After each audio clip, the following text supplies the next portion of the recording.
Today we're focusing on taking care of the jade plant in your home. The jade plant has glossy round leaves, they're beautiful, they're dark green, and they've got sturdy thick trunks. It's a true succulent. While Crassula ovata is native to South Africa and Mozambique, it's common around the world. It's also known as the lucky plant, the dollar plant, and the money tree. In fact, it's a very popular housewarming present to bring good fortune to the new homeowners. The jade plant can be small to start off with, but it can grow large to tree-like status. The jade plant's also grown as a bonsai. Taking care of your jade plant is easy once you know what to do. Let's start at the bottom and look at the pot. You want to check your plant container for drainage holes. If there's no holes, that means the plant is at risk for root rot if left standing in water. Either water the plant less and monitor the soil moisture, or repot the plant into a pot that has adequate drainage. You could also keep the plant in a plastic pot with drainage holes and then place it in a fancier container for best results. Just be sure there's no soggy bottoms. When to water the plant is the most important question. You can check with a soil tester, or you can just use your finger. Insert your pinky into the soil to a depth of about 1 to 2 inches. If the finger comes out dry, it's time to water. In this case, I still have some soil attached to my fingers, so I'd wait a few more days. Whenever you do water your plant, be sure to water the soil thoroughly. Avoid watering near the stem. Allow the water to completely drain through the plant, and then discard the extra water. Fertilizers are available in several formats. You can purchase spikes or pellets for slow-release nutrition. You can apply a ready-to-pump formulation, or you can opt for a water-soluble fertilizer applied at half strength every other watering. Plan to fertilize the jade plant when it is growing during the warmer months of the year, discontinuing fertilizer during the winter. If your store doesn't carry all of the products, make sure you check out the cards up here. You want to make sure to check the plant tag to see how much light is required for your specific jade plant. Some jade plants like high light, even direct sunlight. These plants will do well when placed near a window with southern and western exposures. Other varieties of jade plants can only handle bright, indirect light with no direct sunlight.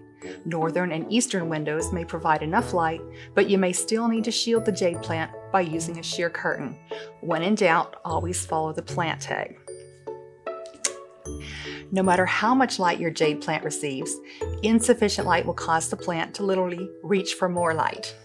This beautiful jade plant was in a window, and as you can see, it's leaning to one side.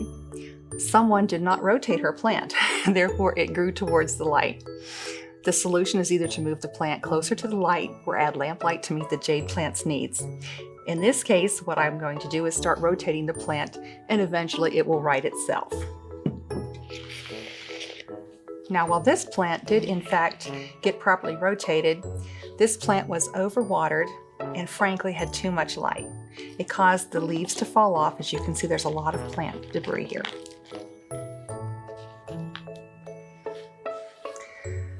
The plant looks more like stems and not as beautiful and full as its sister plant. All is not lost. There's 2 options. I can actually go ahead and trim off each of the tops and let the base plants bring in new plants, or I can simply let it go. What I'm going to do is a combination. Some of these, for instance this, you can see the top leaf has come off, so I'm going to cut down here and remove and discard the stem. That will not produce another plant. This one appears to have calloused over. I'm just going to trim it down a little bit, give it some new room for growth. As I also see this plant, you'll notice there's a large concentration of plant in the middle. I'm going to thin that out just a little bit. So what I'm going to do is just pick a few and trim a few branches. And as you can see, I have much more open space in the middle. This will help promote proper plant growth. As I look at the sister plant, the one that had grown off to the side, I notice there's a lot of interior growth that's starting to become rather dense. I want to go ahead and trim that out too. Before I take my pruners, I want to make sure it's sterilized between plants so I don't contaminate. What I like to use is a mixture of 1 part rubbing alcohol to 3 parts of water. I'm going to simply spray the blades and wipe it off.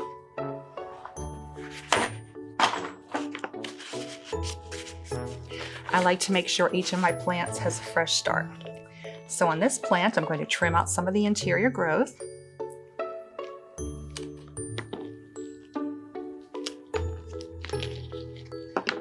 And as I mentioned, the plant's sort of grown this way. I'm going to trim off some of the ones over on this side just to sort of make it more even. Okay, I'm fairly happy with that now. And you'll be able to reuse these cuttings and start new plants. First of all, look at the leaves. Leaves that are healthy and green that might have fallen off the plant can be set aside and just allowed to dry for about a week. What you're looking for is the end to harden over.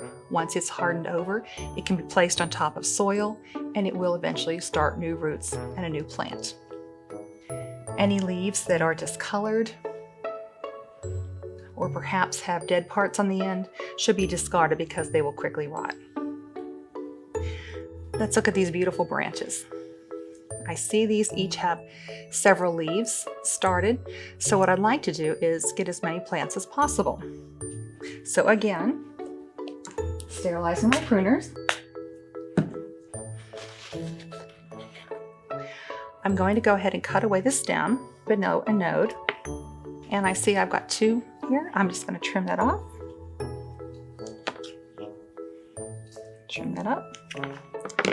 And again, these sections should be allowed to dry for about a week. The ends will harden over, and then you can plant gently in soil. About a week and a half ago, I did take several cuttings and I want to show you what they look like after a week. When they harden over, sometimes the leaves will not be quite as glossy as they are when they're attached to the plant. That's okay. It has hardened over and you will see that it has a dull end to it. This is ready for planting in soil. I have another one here. He's just not doing very well. The end is dead. This is not viable, and I don't know that I'm really going to get a plant out of that, so this might just be a wash.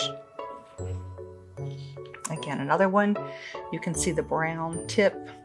Probably not going to make a plant, so I'll just toss that aside. This one looks quite healthy. He's hardened over quite nicely. His stem is robust. He's ready to be planted into soil. And I have several more here that are ready to go. Now that I have several stems that have hardened over and are ready to plant, I'm going to use a succulent cactus potting mix. You need to have a potting mix that does have a high sand content. Make sure it says succulents and cactus in the front. I have a wonderful well-draining pot, and I've got a hole in the bottom. And I'm simply going to stick my cuttings in and allow them to take root. So with all of our new cuttings put into soil, we're going to water them in. Carefully, not touching the stems. I want to make sure the water is going into the soil. The soil is thoroughly moistened, and make sure that the water is thoroughly drained through. I'll keep these little succulents, these baby jade plants, in slightly moist, not wet, certainly not dry soil for the next few weeks until the roots actually begin to develop, at which point I'll back off watering. Most indoor houseplants have warm temperature requirements. Of course, since they're naturally tropical. Indoor plants prefer 60 to 75 degrees Fahrenheit, just like we do. Temperatures below 45 degrees Fahrenheit are not recommended. Like everything else in your home, plants can get dusty. These beautiful green glossy leaves can attract dirt. You can either wipe the leaves with a soft cloth, or you can use a leaf shine product. It'll add luster to your plant, and it'll also keep the plant clean. Occasionally, bad things will happen to good houseplants. You can prevent some of the challenges facing indoor plants and increase their odds for survival. Indoor plants can be attacked from a variety of harmful insects, including spider mites, scale, and mealybugs. Inspecting your plants frequently when watering, and of course monitoring in between, will allow you to stop any infestation early on. Any plant that's found with an infestation should be quarantined immediately. Begin treatment and then monitor other plants nearby to make sure they're not infested also. If your plant should be attacked by aphids or thrips, you can in fact run them under water or take them outdoors and shake the pests off. Make sure you secure your plant carefully and go ahead and either pour running water over the plant, making sure the soil does not get wet, or shake the plant until the bugs remove. Keep the plant under quarantine until you are assured there are no more aphids or thrips. Displaying your jade plant can be as exciting as purchasing it. Larger spaces may dictate the need for a larger plant for proper proportion. Be sure to select a suitable container to create a stunning display. And as I've learned, make sure you rotate your plant. My plant sits on a very special shelf in a special window, and it is truly a showstopper. Be sure to click to watch more indoor houseplant care tips on our playlist. Subscribe to our channel and click on the bell to be notified of our next video, and comment below with any questions or ask your local Home Depot Garden Center associate for more information.